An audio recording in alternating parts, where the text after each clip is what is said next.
Welcome to this week's SciMon. I'm Swati. And I'm Jacques from the Scientific Affairs team here at Illumina.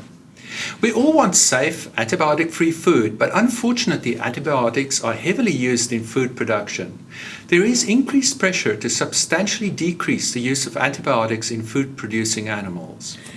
For example, the avian pathogenic E.Coli, or APEC for short, is responsible for heavy economic losses in the poultry industry, and they also pose a severe threat to human health. APEC is a great name for a poultry pathogen. What do you mean? Get it? Oh. APEC? Chickens. Yes, of course. APEC strains are frequently resistant to a wide range of antibiotics. A potential way to reduce these losses without the use of antibiotics is to select naturally disease-resistant poultry. Now, oftentimes people confuse genetically modified with an organism that has natural resistance to a specific disease. And I mean, selecting organisms that are naturally resistant, this is something that farmers have been doing for thousands of years, except sequencing is now just used to identify those desirable traits, whether it be disease resistance or anything that's used in food production.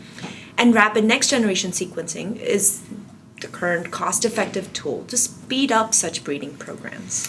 Yes, this process really just speeds up the whole breeding program, and because nobody wants Franken chickens. So the Zhu et al. Study compares the DNA methylome to RNA expression to assess differences between the challenged and non-challenged chickens. They identify functional DNA methylation changes relating to host responses and resistance to APEC. Now, understanding the response, the host response, and resistance mechanisms against the APEC infection should be of great value in developing better strategies to further prevent and control the APEC infection. Another way to determine which genes offer resistance is by comparing the disease-resistant strain to a susceptible strain. The Din et al. Studied necrotic enteritis disease in 2 disparate chicken lines. Their studies led to the identification of host immunity genes related to microRNAs. Mm-hmm. And we often, spend a lot of time studying these microbes. What do they look like? What environment do they live in? But understanding the host response, what microRNAs are in play, what genes are being turned on to a specific pathogen will better help us understand and control these infections through breeding and managing food production animals without the use of antibiotics. But we're out of time today. Thank you for tuning into our show.